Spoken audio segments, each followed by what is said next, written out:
Saudara, tepat 93 tahun lalu hari ini di tempat saya berdiri saat ini, Sumpah Pemuda diikrarkan.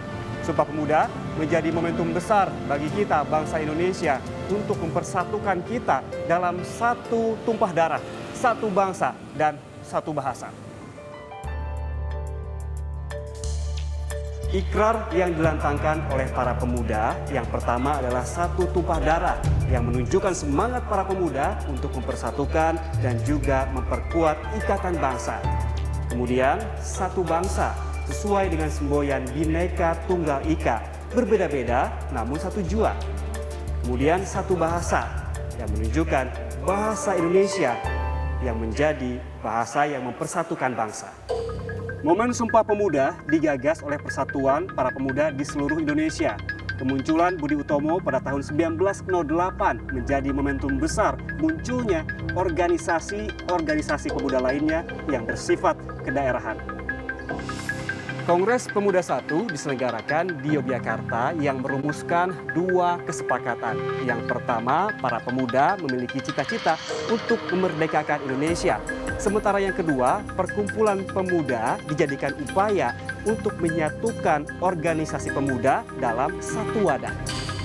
Kongres diselenggarakan selama 2 hari, mulai dari 27 hingga 28 Oktober 1928 di Gedung Katolike Yonglingenbon, kemudian di Gedung Oost Java Bioskop, dan yang terakhir di Gedung Indonesia Clubhouse yang kini menjadi Museum Sumpah Pemuda. Naskah Sumpah Pemuda ditulis oleh Muhammad Yamin untuk menyatukan bangsa Indonesia. Dan pada momen ini pula, untuk pertama kalinya lagu Indonesia Raya berkumandang melalui gesekan biola W.R. Supratman, yang kemudian hal ini dipublikasikan melalui surat kabar Simpo. Kini 93 tahun sudah Sumpah Pemuda diikrarkan. Apa yang telah diperjuangkan oleh para pemuda pada tahun 1928 sejatinya menjadi landasan untuk kita mengisi kemerdekaan dan tetap bersatu di bawah bendera merah putih. Selamat Hari Sumpah Pemuda. Saudara Pemuda Indonesia mengadakan sejumlah kongres untuk membahas kemerdekaan Indonesia.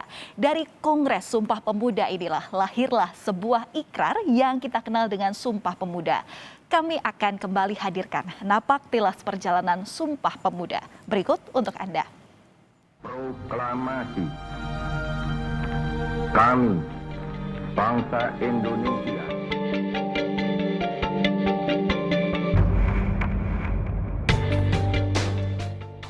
Sumpah Pemuda menjadi cikal bakal router penggerak kemerdekaan bangsa Indonesia.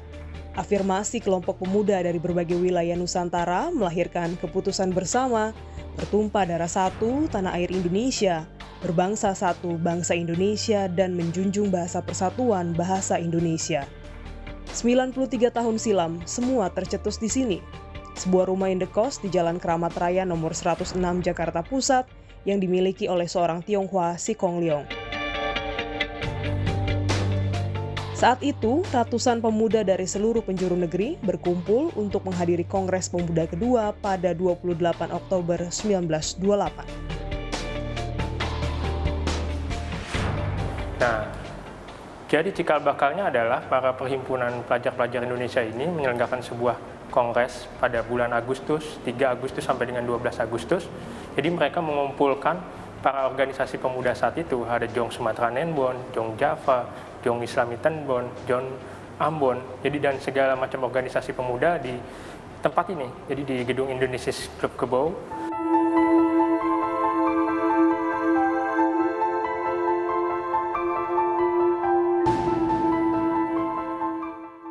Dalam kongres kedua, para pemuda yang menjadi martir hadir di tempat ini. Di antaranya Muhammad Yamin yang berperan sebagai perumus naskah atau ikrar Sumpah Pemuda, Sugondo Joyo Puspito, hingga Amir Syarifuddin. Para pemuda ini khawatir terhadap masa depan bangsanya, lalu berdiskusi demi melahirkan sebuah gagasan untuk membahas cara mengakhiri kolonial Belanda. Mereka pun kemudian mendirikan Perhimpunan Pelajar-Pelajar Indonesia atau P3I untuk membahas sejumlah polemik. Para pemuda saat itu walaupun mereka masih bergabung di organisasinya masing-masing, masih ada Jong Java, Jong Ambon, Jong Sumatera Nenbon. Mereka menyadari kalau seandainya kita ini punya kesamaan nasib, punya sama-sama menderita di bawah tanah jajahan, lalu kita punya tujuan yang sama, lalu untuk apa kita saling berdiri sendiri? Lebih baik kita menjalin kekompakan, kita saling membahu untuk bersatu menembus penjajahan Belanda ini. Polemik diantaranya adalah gagalnya pemberontakan PKI yang mengakibatkan banyaknya tokoh pergerakan nasional, komunis maupun non-komunis ditangkap, dipenjara, atau dibunuh. Yang tidak tertangkap tidak berani melakukan kegiatan seolah pergerakan nasional vakum sementara. Muncul pergerakan pemuda yang mau bekerja sama dengan Belanda dan tidak kooperatif di bawah Dr. Sutomo dan Insinyur Soekarno. Banyak anggota Perhimpunan Indonesia yang pulang dari Belanda karena dikejar-kejar pemerintah Belanda dan telah menyelesaikan studinya. Dan berdiri partai-partai politik yang melancarkan pergerakan kooperatif dan non-kooperatif sejak tahun 1927. Berdasarkan polemik yang menjadi hambatan, pada Kongres Pemuda pertama dipilih kembali. Old Elite yang mengikut jejak Sutomo dan New Elite besutan Soekarno menggelar Kongres Pemuda pertama pada 1926. Pada kongres ini diputuskan untuk mengadakan kongres kedua. Sejarawan juga menambahkan Kongres Pemuda ini tidak lepas dari andil peranakan Tionghoa. Di dalam Kongres Pemuda itu menariknya, ada orang namanya Kwe Diam Hong. Dia adalah seorang peranakan Tionghoa asal Palembang. Nah, Kwe Diam Hong ini menariknya adalah anggota dari Yong Sumatera Nenbon. Padahal kalau kita lihat ya, waktu itu tidak banyak organisasi politik yang membuka pintu untuk orang Tionghoa. Jadi waktu itu kalau di dalam politik ya, itu masih sangat etnosentris. Jadi orang Tionghoa juga memiliki organisasinya sendiri, orang Bumiputra memiliki organisasi sendiri. Jadi misalnya Budi Utomo itu hanya untuk orang Jawa dan Madura. Kemudian Syarikat Islam Muhammadiyah tentu untuk Muslim saja ya. Nah, ini organisasi yang terbuka, inklusif untuk seluruh elemen bangsa itu adalah Indische Partei. Itu kemudian dibubarkan oleh pemerintah Hindia Belanda. Jadi ketika Sumpah Pemuda itu bisa dibilang tidak ada organisasi atau partai politik Indonesia yang membuka pintu untuk orang peranakan asing. Nah, tapi menariknya Yong Sumatera Nenbon itu membuka pintu. Jadi Kwe Diam Hong ini selaku pandu dari Yong Sumatera Nenbon ikut dengan 3 orang kawannya yang dari etnis Tionghoa di dalam Kongres Pemuda kedua. Jadi 4 orang peranakan Tionghoa ini ikut. Kongres Pemuda kedua yang berlangsung pada 27 hingga 28 Oktober 1928 diakhiri dengan sebuah keputusan yang kita kenal hingga kini sebagai Sumpah Pemuda. Ketentuan konferensi tersebut memutuskan cita-cita bangsa Indonesia kelak diharapkan menjadi fondasi bagi seluruh himpunan pemuda dan dapat disiarkan di setiap surat kabar serta dibacakan pada setiap konferensi perkumpulan di Indonesia kala itu. Sejarawan menjelaskan, perumusan Kongres Sumpah Pemuda tidak terlepas dari upaya Muhammad Yamin, Sugondo Joyo Puspito, dan Amir Syarifuddin yang menghasilkan sebuah ikrar. Saya sudah membaca beberapa sumber, ternyata konseptornya itu adalah Muhammad Yamin. Tapi bagaimana konsepsi apa yang kita kenal sebagai Sumpah Pemuda sekarang itu menarik sekali. Karena sepertinya Yamin itu adalah sesuatu yang spontan ya. Yamin ini mendapatkan ide. Mr. Sunario waktu itu memberikan presentasi atau pidato mengenai pergerakan pemuda di Indonesia. Tiba-tiba Yamin berbisik kepada Sugondo Joyo Puspito sebagai ketua sidang, Mas, saya punya formulasi yang lebih ideal tentang pemuda ini gitu. Kemudian ini ada secarik kertas ditunjukkan ke Sugondo oleh Yamin. Sugondo waktu membaca, wah dia kaget dan dia langsung setuju dan diparaf oleh Sugondo. Dari Sugondo, kertas ini, kertas yang berisi draft, saya bilang draft ya, draft yang kita kenal dengan Sumpah Pemuda itu, kemudian oleh Sugondo diteruskan ke Amir Syarifuddin. Amir Syarifuddin juga membaca dan setuju.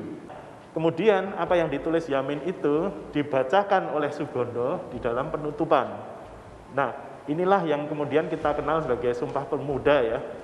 Dan itu juga secara resmi oleh Kongres dinyatakan sebagai keputusan Kongres. Naskah asli Sumpah Pemuda ditulis dengan ejaan Van Ophuijsen atau ejaan lama yang pernah digunakan bangsa Indonesia. Dan beberapa kali telah direvisi hingga menggunakan EYD.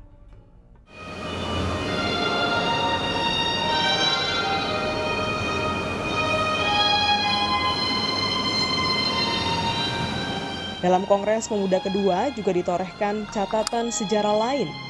Dikumandangkannya lagu Indonesia Raya melalui gesekan biola W.R. Supratman.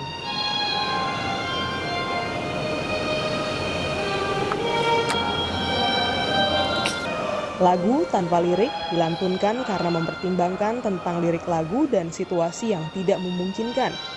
Isinya sangat heroik. Sementara situasi masih dalam pengawasan ketat polisi rahasia Belanda. Sidang sudah agak memanas. Kemudian Sugondo membaca lirik lagu Indonesia Raya itu, dia langsung tanya ke Van der Plas. Van der Plas ini adalah seorang Belanda yang ahli Islam Indonesia ya. Van der Plas ini nanti namanya terkenal sekali di masa revolusi kemerdekaan. Nah, tapi Van der Plas tidak bisa memutuskan apakah itu boleh atau enggak, dan dia melempar Sugondo itu tanya ke pegawai polisi rahasia yang orang pribumi ya, orang Bumi Putra. Sugondo nggak mau. Ini kalau yang pejabat, petugas kelas bawah pasti dia akan melarang gitu. Akhirnya Sugondo melakukan self censorship kalau saya bilang ya. Dia menyensor sendiri.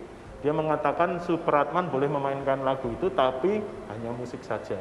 Karena ada kata merdeka itu, jadi hanya dimainkan secara instrumental.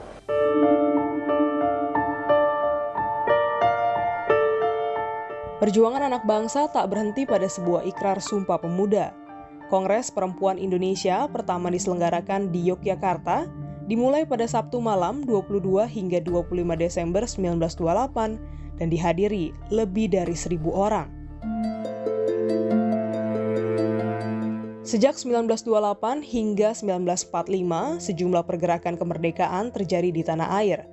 Para pemuda kaum elit lama dan baru memiliki cara masing-masing untuk merebut kemerdekaan Indonesia.